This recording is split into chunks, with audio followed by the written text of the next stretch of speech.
കോഴിക്കോട് വയനാട് ഇരട്ടത്തുരങ്കപാത പദ്ധതിയുടെ ഭാഗമായ കല്ലാടി മേഖലയിലുണ്ടായ വൻ മണ്ണിടിച്ചിലിൽ കേരളം ആവർത്തിച്ചു നേരിടുന്ന പാരിസ്ഥിതിക പ്രതിസന്ധിയിലേക്ക് വീണ്ടും വിരൽ ചൂണ്ടുകയാണ്. പശ്ചിമഘട്ടത്തിലെ ഉയർന്ന പ്രദേശങ്ങളുടെ ഭാഗമായ വയനാട് ഇന്ന് രാജ്യത്ത് ഏറ്റവും കൂടുതൽ മണ്ണിടിച്ചിലിന് സാധ്യതയുള്ള മേഖലകളിലൊന്നായി മാറിക്കഴിഞ്ഞു. ശക്തമായ കാലവർഷം മണ്ണിടിച്ചിലിന് പ്രധാന കാരണമാകാറുണ്ടെങ്കിലും അതിനുമപ്പുറം വയനാടിന്റെ ഭൂമിശാസ്ത്ര ഘടന, കാലാവസ്ഥാ വ്യതിയാനം, മനുഷ്യരുടെ അമിത ഇടപെടൽ എന്നിവയുടെ സ്വാധീനവും തള്ളിക്കളയാനാകില്ല. മണ്ണിന്റെ അപകടകരമായ ഘടന. വയനാട്ടിലെ മണ്ണിടിച്ചിലുകളുടെ പ്രധാന കാരണം അവിടുത്തെ മണ്ണിന്റെ പ്രത്യേകമായ ഇരട്ട ഘടനയാണ്. മുകളിൽ കട്ടിയുള്ളതും വെള്ളം എളുപ്പത്തിൽ ആഗിരണം ചെയ്യുന്നതുമായ ലാറ്ററൈറ്റ് മണ്ണും താഴെ വെള്ളം കടക്കാത്ത ഉറച്ച ഗ്രാനൈറ്റ് പാറയുമാണ് സാധാരണയായി കാണപ്പെടുന്നത്. അതിശക്തമായ മഴയിൽ മുകളിലെത്തിയ മണ്ണ് ധാരാളം വെള്ളം ആഗിരണം ചെയ്യുകയും അതിന്റെ ഭാരം വർദ്ധിക്കുകയും ചെയ്യുന്നു. എന്നാൽ ഈ വെള്ളത്തിന് മണ്ണിനടിയിലേക്ക് ഇറങ്ങാൻ സാധിക്കാത്തതിനാൽ അത്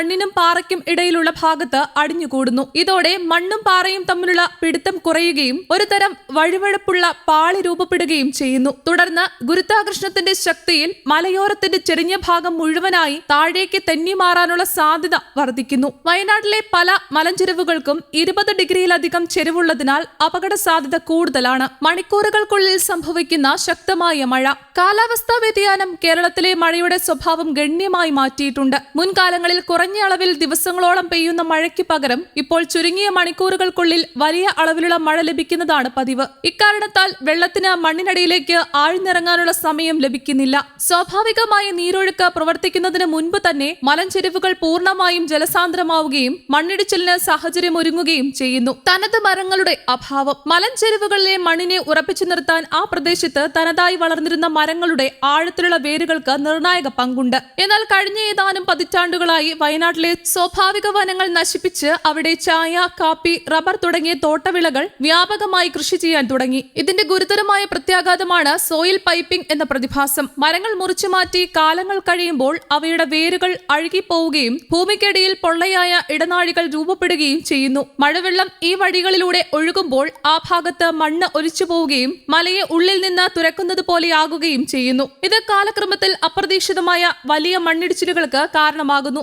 ശാസ്ത്രീയമല്ലാത്ത നിർമ്മാണവും വികസന സമ്മർദ്ദവും. പരിസ്ഥിതി ദുർബലമായ മലമ്പ്രദേശങ്ങളിൽ നടക്കുന്ന മനുഷ്യ ഇടപെടലുകളും ദുരന്ത സാധ്യത വർദ്ധിപ്പിക്കുന്നു. വിനോദസഞ്ചാര വികസനം, റോഡ് വീതി കൂട്ടൽ, വലിയ അടിസ്ഥാന സൗകര്യ പദ്ധതികൾ എന്നിവയ്ക്കായി മലയുടെ അടിഭാഗം ആഴത്തിൽ മുറിച്ചു മാറ്റുന്നത് സ്വാഭാവികമായ താങ്ങ് ഇല്ലാതാക്കുന്നു. ഇതോടൊപ്പം സ്വാഭാവിക നീരൊഴുക്ക് തടയുന്നതും ഖനനം നടത്തിയ മണ്ണും നിർമ്മാണാവശിഷ്ടങ്ങളും ശാസ്ത്രീയമല്ലാതെ തള്ളുന്നതും വെള്ളക്കെട്ട് വർദ്ധിപ്പിക്കുന്നു. ഇതുവഴി മലഞ്ചെരിവുകളിൽ കൂടുതൽ മർദ്ദം രൂപപ്പെടുകയും നിയന്ത്രിക്കാൻ കഴിയുന്ന അപകടങ്ങൾ പോലും വൻ ദുരന്തങ്ങളായി മാറുകയും ചെയ്യുന്നു. News desk Kerala Kaumudi.